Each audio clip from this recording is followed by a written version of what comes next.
downshift.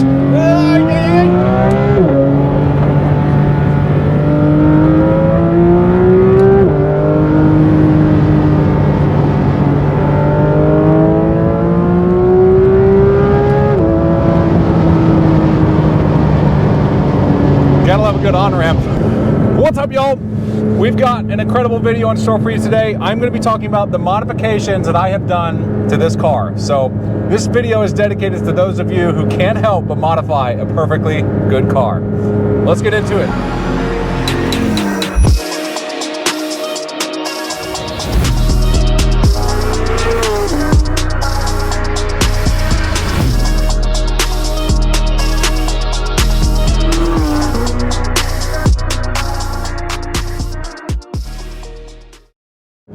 So I've got my list here that I'm going to refer to if I get off track or get confused. But essentially, this car didn't need a ton, right? And my list wasn't very long going into buying this car of things I wanted to do to it. But right off the bat, I knew that there was a couple things that needed to be addressed. The first was the exhaust. This car sounds good from the factory. I feel like it's still left a lot to be desired. And so the first thing that we did was we took it straight to Exotic Autosport. Shout out Mike and the guys there. And we put on a Boost Logic catback system that has no valves. So it sounds absolutely fantastic. It took a little time to get it sorted. For whatever reason, my car didn't like the valves and the aftermarket system that Boost Logic originally put on. I had another friend that had a 2024 model year that it went on just fine and it had no issues with the valves. For whatever reason, mine just had like a gremlin where it wouldn't take it. So they were super helpful in getting that sorted out, and the end result was definitely well worth it, and it sounds just so good. So yeah, super happy with how it turned out. So the exhaust was the first thing that we did, and I was really excited to put that on, and it looks fantastic. I'll put in some pictures underneath of what it looks like, but super awesome look to it. You can see the bluing on the titanium tips coming out the back, just giving you that little indicator that it is not a stock exhaust. And obviously when you hear it fire up and take off, from the outside this car sounds incredible. From inside it's just right, you know. So second modification is we put on a radar detector. It's always nice to, when you see police officers, that you smile and wave at them and they smile and wave back. So I've had no issues with this thing. I think it's an Escort. I'll put the info down on it below.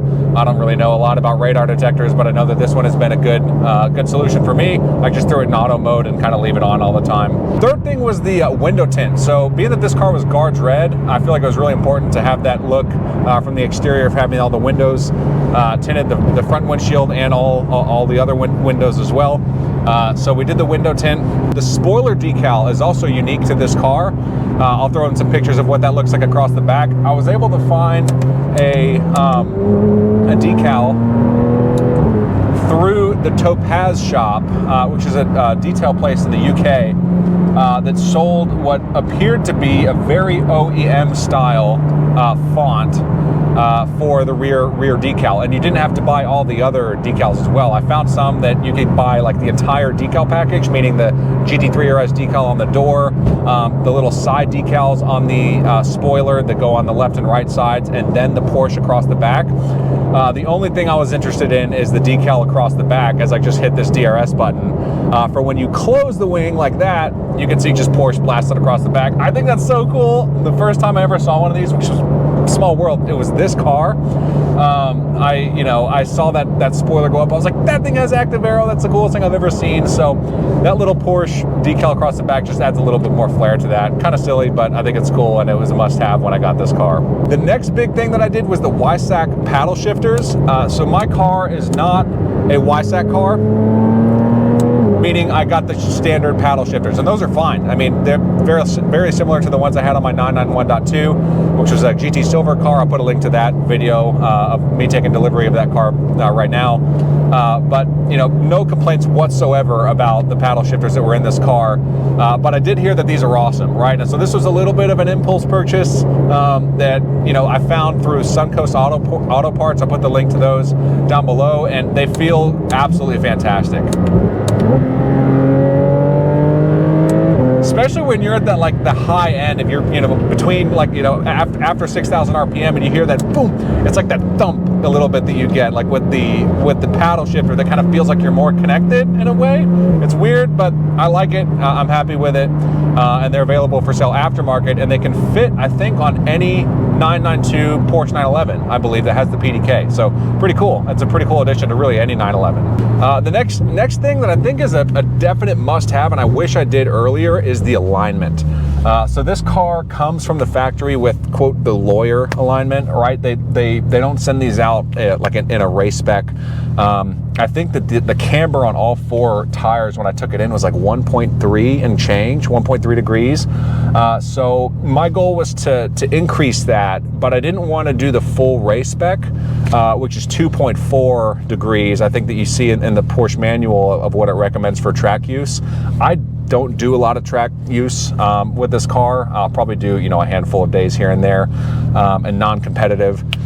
So, you know, I really wanted kind of a happy medium, and in order to do the full race spec alignment, you need shims to get to the full 2.4 degrees. So my thinking was like, let's see what we can get without shims, and then we'll just call it, you know, call it a day. And we're able to land, I'll put the piece of paper up now of what the alignment results were, but I think we landed right at 2.2 or 2.1. And I could tell right off the bat that it feels much, much sharper. I mean, my last car, the 991.23 RS, some owner along the way, I was the 7th owner of that car, so somebody along the way set that car up like a full-blown race car, and it was so sharp. And so that was one of the things when I jumped in this car, I was like, man, I could tell it's, you know, maybe almost like understeery, like in a way, but that was purely because of the alignment. We did the alignment, it feels so much sharper. I mean, it's a little more aggressive, right? It's a little bit more, you know, you could feel every bump of the road, every curvature, I think is right there in your hands, even more so than before. So the alignment is a huge thing. That was something that we did just recently.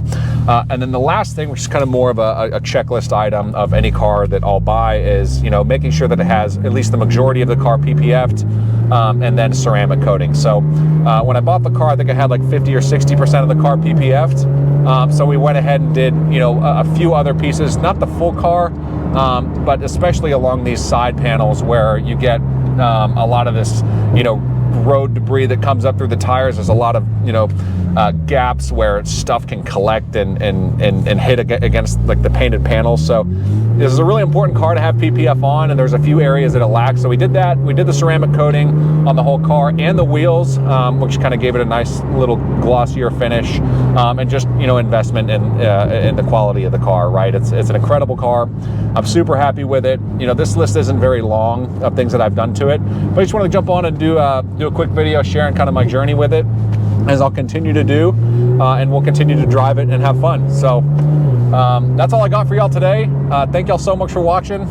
I really enjoy, you know, making these videos and engaging with y'all down in the comments. So if anybody has any suggestions or modifications they've seen to cars, you know, let me know down in the comments. You know, what have you seen out there that looks cool or is a good improvement to it? So I'm always open, but as of now, my thinking is that it's in its final form. You know, I feel like you can go down a rabbit hole of just tinkering with things here and there. You do like brake pads and all this stuff, and like, look, I get it. Like, I have that bug. I'm guilty of that. Like, we just went through like 8 modifications that I just did to the car. So I totally understand, but at the same time, you have to just kind of take a step back and realize that you know, the goal is to enjoy the car. So we're gonna enjoy it. It's December right now, so this honestly will probably be the last time I take it out for at least a couple weeks, unless we get like for a few, you know, probably a few weeks, because we're in the thick of winter here in Tennessee. But unless we get a random weekend of good weather here and there, we'll probably put the car up for a while. But again, thank y'all for watching. Yeah, we'll see you in the next one. Take care.